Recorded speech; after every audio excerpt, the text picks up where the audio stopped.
Sanwena Nigamala Mutando, and today I present to you my top 6 ratings of all the lesbian sex I've had that nobody asked for. I'm gonna take this off just for you because I know some of you are uncomfortable already, and just come to you as my usual self. Is this more comfortable for you? I imagine so. You're welcome.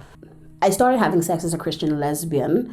Needless to say, a lot of my sex life has been engulfed with a lot of shame. Most of the shame stems from the idea that when you are born again Christian, you are to abstain from sex until you're married, and also said sex is only to be had with a member of the opposite sex.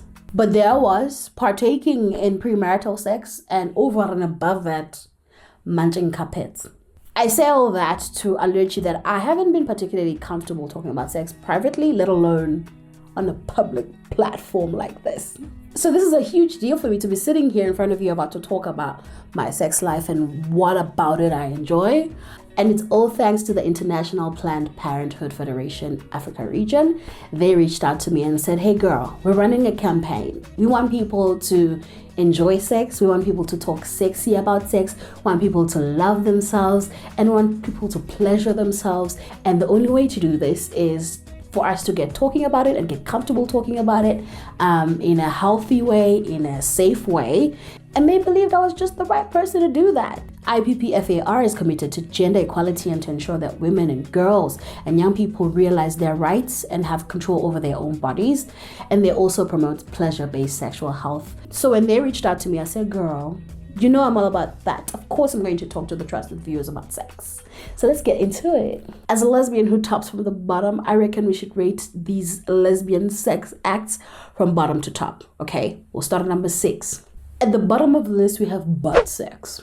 Now, I'll be honest, I've borrowed a pinky or two to a person, and I will continue to borrow any of my digits if my sexual partner so wishes. However, just don't bring that stuff to me, okay? I don't want it. I'm not interested in it. Go on and have fun. And I know people lose their minds about, oh my God, there's like a beautiful, amazing feeling down there, back there. I just don't want to, I'm not interested in finding out just the stretching, the lube that has to come into it. I don't know. I'm adventurous in other ways, just not with my behind. I'm so sorry if butt stuff is your jig. It's just not for me, okay? This is not a shame situation. We don't kink shame, although butt stuff is not necessarily a kink, I don't think. But yeah, you enjoy, and let me not enjoy. So that's why butt sex belongs at the bottom for me at number 6. Let's move on to number 5. Now, from number 5 upwards, it's not necessarily that I don't enjoy the sex act, because I do. Not enjoyment. It's more so how much I enjoy the one sex act more than the other. That's all. So the number 5 sex act for me is kink sex. To be honest, the stuff I've tried so far is on the vanilla side of the kinks. Breath play, wax play, sensory deprivation, edging, spanking. I don't think that kind of stuff would be considered to be like a kink, but like it falls under the umbrella of kinks.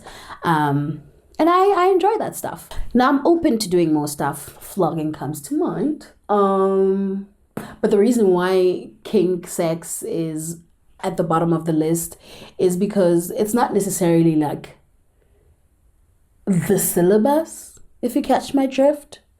It's more the extracurricular activity. So if you were to remove kink from my sex life would still thrive. I thoroughly enjoy it, and I'll like occasionally think about how adventurous it was when I was burnt with a soy candle on my inner thigh, and it was beautiful, it was amazing, it was lovely. Oh, all the sensories. But I'm not doing that every day. You feel me?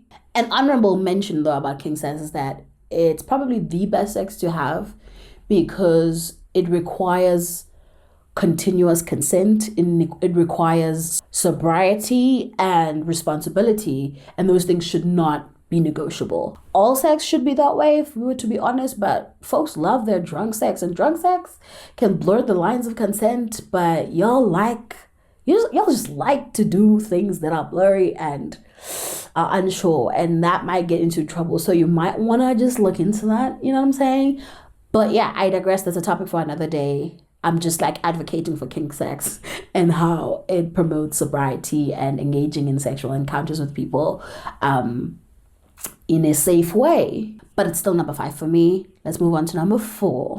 Number 4 on my list is strapping/toy sex. I remember being strapped before. It was once. And I kind of enjoyed it, but at the same time, it was kind of forgettable. So I'm not sure. So why is it at number 4 then, Tando? Well, it's because strapping someone, for me, is top tier. I'm not a fan of being strapped as much as I am of doing the strapping. I enjoyed strapping someone so much that I discovered that I have penis envy. Please, in the comments, somebody tell me I am not the only one. For those who don't understand what I mean by that, I mean that in some instances in my life, I wish I had a penis. Like in the instance of strapping. I don't think I've thought too much about it. I haven't examined it psychologically, what the implications are. Is it a good thing? Is it a bad thing? Or is it a thing that just is? I don't know. All I know is that sometimes I'm envious of people who have penises. In certain instances, like the strapping instance. Strapping is an art, and I don't believe I've mastered it yet. And I think that's probably where the intrigue is, because I feel like there's more to be learned, there's more to explore, and therefore it still excites me. It's a balancing act of like how deep can you go without hurting your partner, and like how far back can you pull out without actually pulling the whole thing out and then having to start the whole process of inserting it again. Just that balance, just that game of trying to figure it out, all without being able to actually feel any sensation, because it's an external tool and therefore there's some form of a sensory blind spot to it. So yeah, I don't know, it just intrigues me. It's exciting, and I wanna explore more about it. I think that's why it lends itself at number 4. And then moreover, as the giver of the strapping, if it's sitting quite right, there's also like clit stimulation, which means both people are getting a nice time at the same time, and it's just lit, it's beautiful, it's amazing. And that's the best thing about strapping, by the way. You get an ego boost, like this emotional, psychological dopamine hit from pleasuring your partner, and also in return, you're getting this unmatched clit stimulation. Please, give me the strength to strap someone else. I mean, I enjoy it myself as well to receive it, but like, not as much as I do giving it. Next, at number 3, we've got mouth sex. The ultimate orgasm guarantor.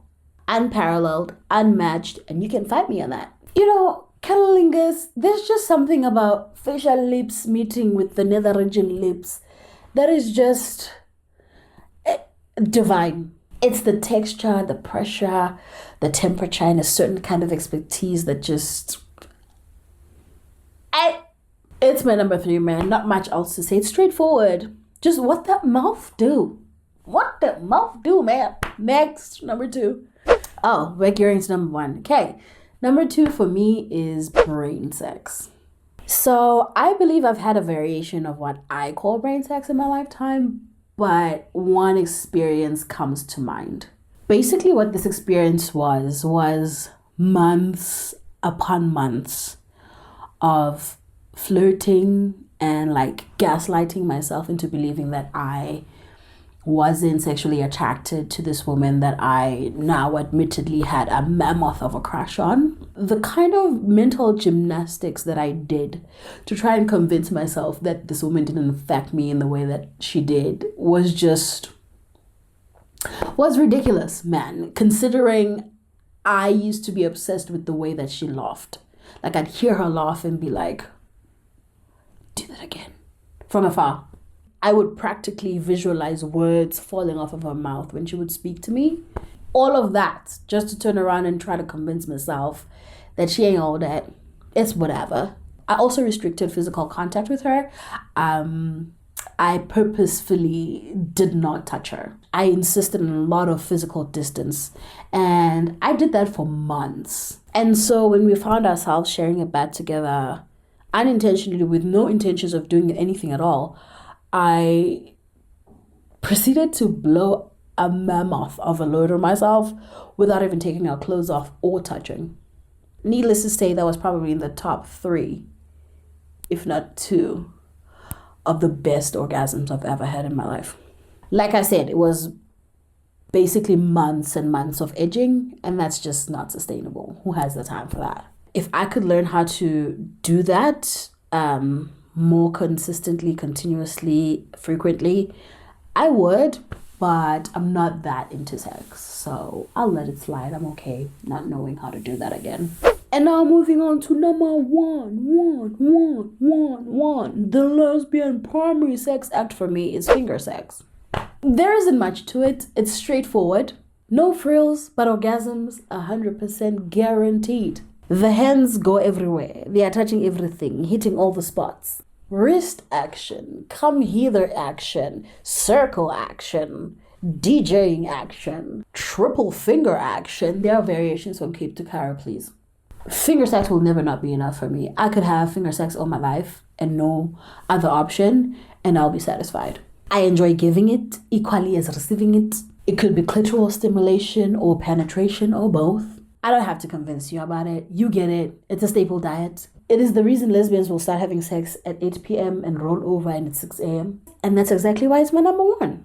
That's it for this video. In the comment section, please let me know what your ratings are, and also let me know which sex acts I didn't include, because that's not for me, right? Like the scissoring, acrobatic stuff, that's for people who are under the age of 33, in my opinion.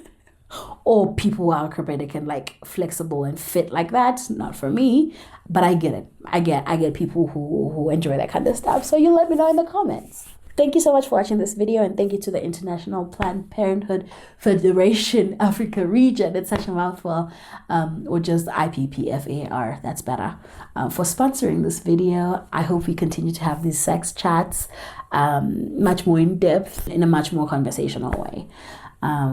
Yeah, and I'll see you guys in the next video.